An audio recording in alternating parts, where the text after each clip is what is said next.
So we're going to take a look at Anders's overhead squat.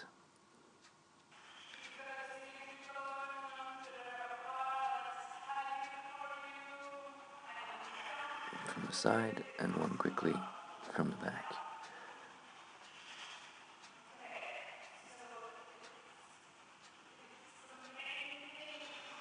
Okay, so let's just go back to the beginning.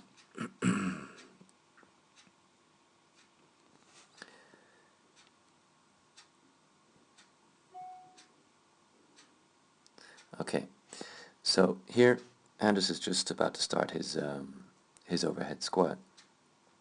Okay, and before he even starts, you can see here that his heels aren't even in contact with the floor. So before he even starts, he's already eliminated his posterior chain from the movement because he's leaning forward quite hard.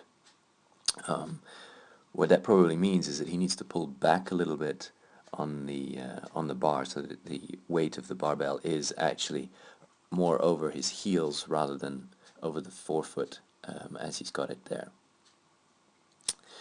Now Anders initiates that squat from the hips at the same time.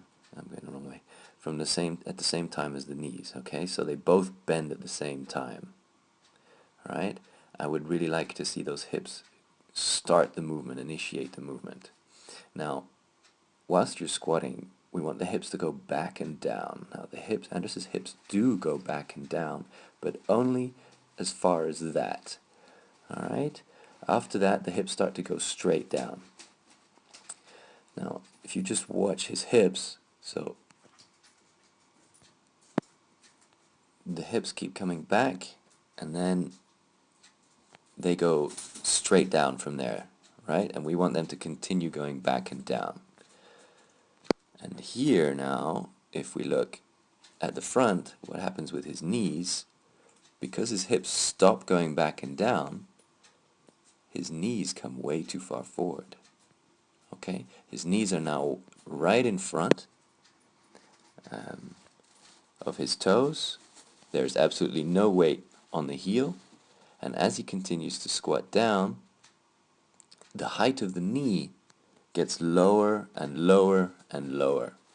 And because of that height of the knee keeps getting lower and lower and lower, he's never able to actually get to hip crease below the knee. Okay, so he never gets to full depth on that squat. There's no weight on the heels anymore.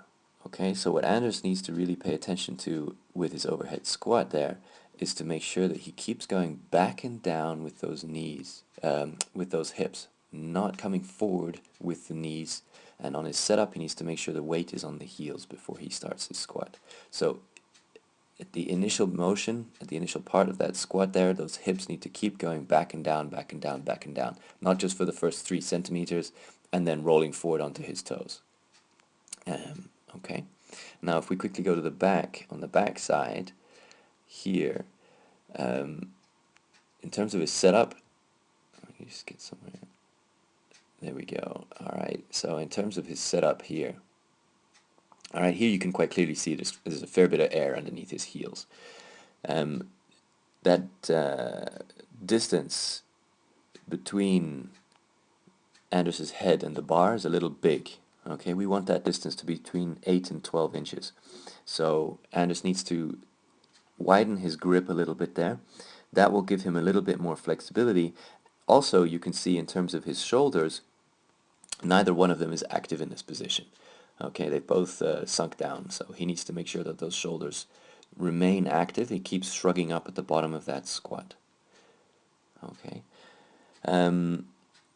Also, he's not very symmetrical, and you'll see that kind of rock and roll knee there as he starts to come up. He goes in and out, rock and roll, yeah. So he really needs to make sure that he's got a lot of torque at the bottom. So when he starts the squat, he needs to really screw those feet into the ground before starting the squat and keep that tension and remain tight throughout the movement.